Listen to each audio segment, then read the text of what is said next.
নমো নমঃ সুপ্ৰভাতম শ্ৰীমদ ভগৱত গীতামৃত আজি শ্ৰীমদ ভগৱত গীতাৰ কৰ্ম সন্ন্যাস যোগ নামৰ পঞ্চম অধ্যায়ৰ পঞ্চবিংশতি সংখ্যক শ্লোকভাগী হৈছে এনেধৰণৰ লভন্তে ব্ৰহ্ম নিৰ্বাণম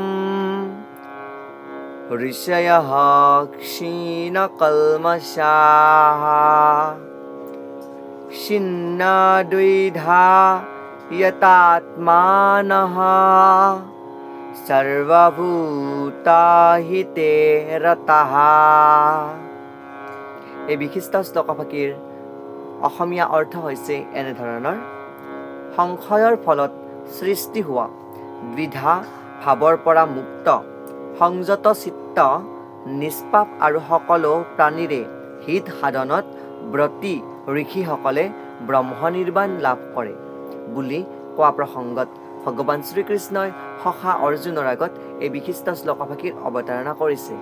শ্লোকভাগীৰ তাৎপৰ্যক্ৰমে ভাষ্যকাৰে উল্লেখ কৰিছে যে যিজনে সম্পূৰ্ণৰূপে কৃষ্ণ ভাৱনা সম্পন্ন কেৱল তেওঁহে সকলো প্ৰাণীৰে হিত সাধনত ব্ৰতী হ'ব পাৰে বুলি ক'ব পাৰি।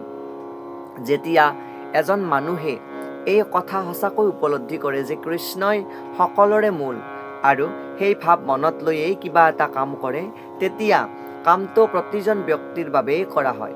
মানুহ জাতিৰ যত মানে দুখ হয় কেৱল এই কথাটো পাহৰি থকাৰ বাবেই যে কৃষ্ণই হ'ল পৰম ভোক্তা, পৰম ঈশ্বৰ বা পৰম গৰাকী বা পৰম বন্ধু।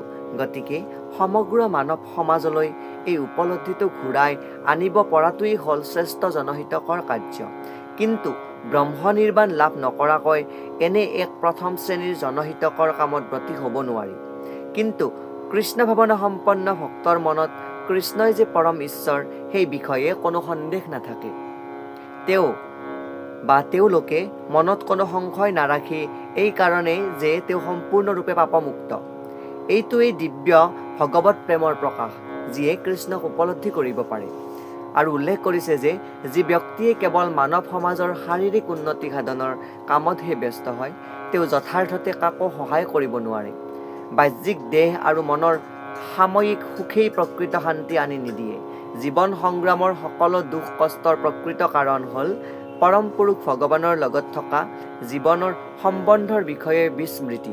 যেতিয়া মানুহে শ্ৰীকৃষ্ণৰ লগত থকা নিজৰ নিত্য সম্পৰ্কৰ কথা ভালদৰে বুজিব পাৰে বা উপলব্ধি কৰিব পাৰে, তেতিয়াই জড়বন্ধনৰ মাজত সোমাই থকা অৱস্থাতে যথাৰ্থতে তেওঁ মুক্ত জীৱ হৈ পৰে। আৰু এই ব্ৰহ্ম নিৰ্বাণ লাভ কৰাৰ ক্ষেত্ৰত উল্লেখ কৰা ভাষ্যকাৰে যি কথা, তাত আমি ক'ব পাৰোঁ যে সম্পূৰ্ণৰূপে কৃষ্ণ ভাৱনা সম্পন্ন হোৱা এজন ব্যক্তি যিয়ে উপলব্ধি কৰে যে প্ৰত্যেকটো জীৱৰ দেহতে আছে কৃষ্ণ ভাৱনা সম্পন্ন ৰূপ, আৰু যি কৃষ্ণ ভাৱনাৰ ৰূপ প্ৰত্যেকটো জীৱতে থকা বুলি যিয়ে বিশ্বাস কৰে, যিয়ে ভাবে, সেই কৃষ্ণ ভাৱনা সম্পন্ন ব্যক্তিয়ে কোনো জীৱ জন্তুকে কষ্ট দিব নোৱাৰে বা কাকো কষ্ট দিব নোৱাৰে। আৰু তেওঁলোকে কি কৈছে ইয়াতে, নিষ্পাপ সকলো প্ৰাণীৰ হিত সাধনৰ ব্ৰতী হয়। মানে যিবিলাক প্ৰাণী আছে তেওঁলোকৰ হিত সাধনত ব্ৰতী হোৱা সেই ব্যক্তিগৰাকী বা সেই কৃষ্ণ ভাৱনা সম্পন্ন ব্যক্তিয়ে ব্ৰহ্ম নিৰ্বাণ লাভ কৰে বুলি ইয়াতে উল্লেখ কৰিছে। আৰু ইয়াতে উল্লেখ কৰা অনুসৰি এই শ্লোকভাগীয়ে ব্ৰহ্ম নিৰ্বাণ অৰ্থত বিশেষত্ব প্ৰদান কৰিছে। এয়াই শ্লোকভাগীৰ সৰল গুঢ়াৰ্থ। ধন্যবাদ।